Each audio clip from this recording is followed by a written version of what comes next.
The Vikings were known as seafaring people from the late 8th to the early 11th century.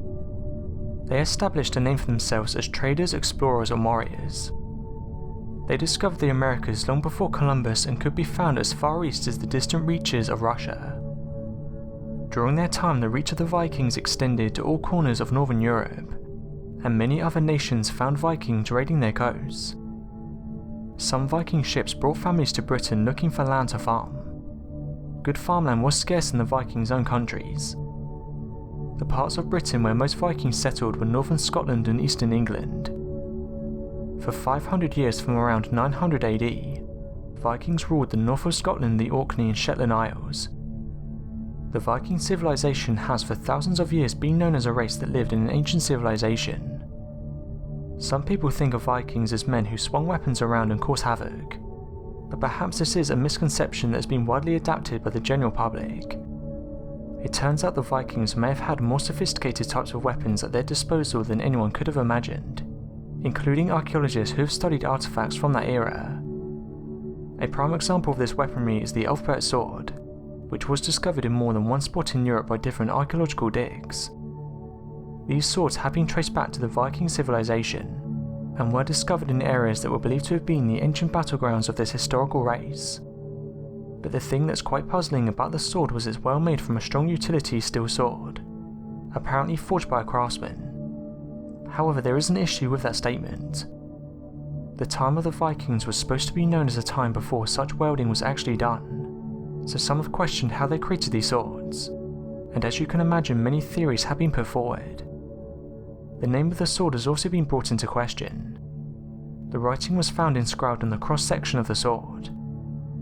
Some researchers have put forward the theory that it could be a name of the place where the sword could have been crafted for battle. During this time, the Roman Catholic Church had a large hold over this region of the world, and the sword symbolized allegiance to the church.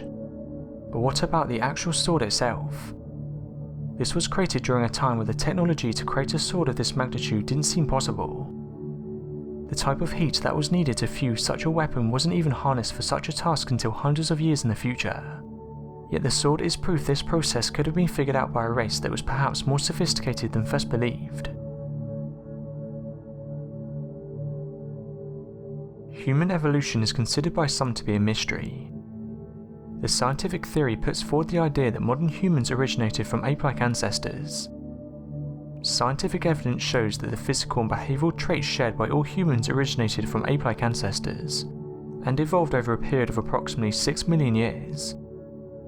One of the earliest defining human traits was bipedalism, the ability to walk on two legs that evolved over 4 million years ago. Other important human characteristics such as a large and complex brain, the ability to make and use tools, and the capacity for language developed more recently. Human and chimp DNA is so similar because the two species are so closely related. Human and chimps descended from a single ancestor species that lived 6 or 7 million years ago. As humans and chimps gradually evolved from a common ancestor, their DNA changed. In fact, many of these DNA changes led to differences between humans and chimps' appearance and behaviour. Some recent evidence could prove early humans left Africa much earlier than expected. A new discovery in China could cause scientists to rewrite human history. An archaeological team from the Chinese Academy of Sciences has discovered 2.2 million-year-old stone tools in central China. This means the first early humans may have left Africa much earlier than previously assumed. In the sediment layers of Shangcheng, the finds were discovered. As the researchers write in the journal Nature, the find consists of 82 fist-sized stones, which were all worked in a way that they could serve as scrapers, drills and knives. One of the researchers said the following: "All found objects have clear tee-off marks, evidence of repeated blows from more than one direction. They also found bones of animals in the sediment layers. The relics found are believed to be older than all other human traces discovered in Asia to date. They are currently being examined in more detail. If the age of the tools is confirmed, the chronology of human history may have to be reconsidered. Until now, scientists believe Homo erectus did not leave Africa until 1.85 million years ago. This was in order to colonize other continents. Homo erectus was the first species to cover such long distances. Testimonies to this are 1.85 million-year-old skulls and bones found in Georgia, and 1.5 and 1.7 million-year-old Homo erectus finds on Java and in China. This would be around 300,000 years older than any other human tracks discovered so far in Europe and Asia. This would mean that Homo erectus either left Africa much earlier than previously assumed, or that the genus was not Homo erectus at all. Perhaps another representative of the genus Homo had already succeeded in leaving Africa. Until further studies have been done, this case remains a mystery. So what do you guys make of this? And do you think they may have discovered a new species? Let me know your thoughts in the comments. For hundreds of years, humans have believed in magic. Some people have even claimed they've been able to tame the arts and use these abilities at their will. There are many who believe the universe speaks to us all the time. However, sometimes we don't recognize or understand the messages or realizations because the universe speaks through experience. The intelligence of the universe is boundless. It's always connected to you and seeking to strengthen its connection with you. For decades, science has stated that humans are made of stardust, and now a recent survey of 150,000 stars shows just how true that statement is. As mentioned, there have been people who believe they could use this energy. This energy is believed to give them strength. Whether you believe this or not, there have been many books written about this, and this is one of them. There is a mysterious book called the Picatrix.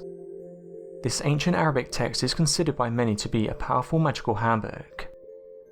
This 400-page book contains details about magic and astrology. This goes into depth and explains to the reader how to create magical statues, talismans and even entire cities using the power of astrology. While the book is considered to be rather obscure today, in the past it was very popular. However, despite its historical importance, the authorship of the book remains a matter of dispute.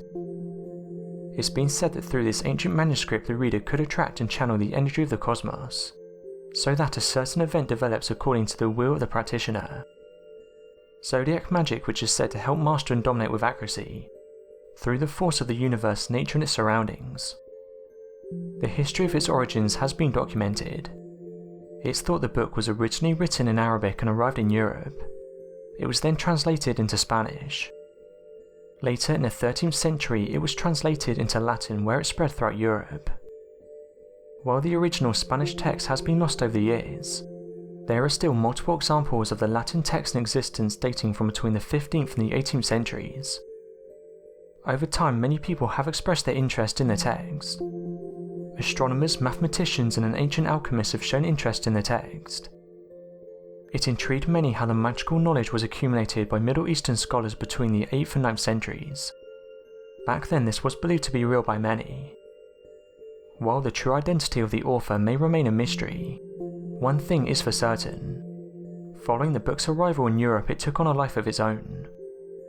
Many readers read the book and were fascinated by it. They believed that by studying the text in great detail they would be able to channel the energy of the planets, using numerology and the lunar calendar to manipulate the physical world around them. The book also explains how to build magical statues, and this was believed by many to be the ultimate handbook. People genuinely believed in magic and that they could manipulate its power.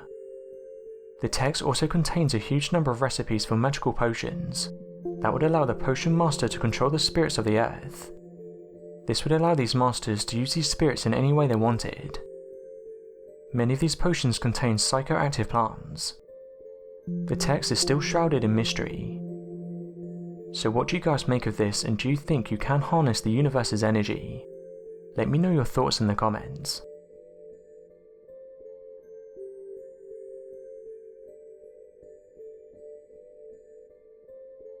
Thanks for watching, and don't forget to subscribe for more videos.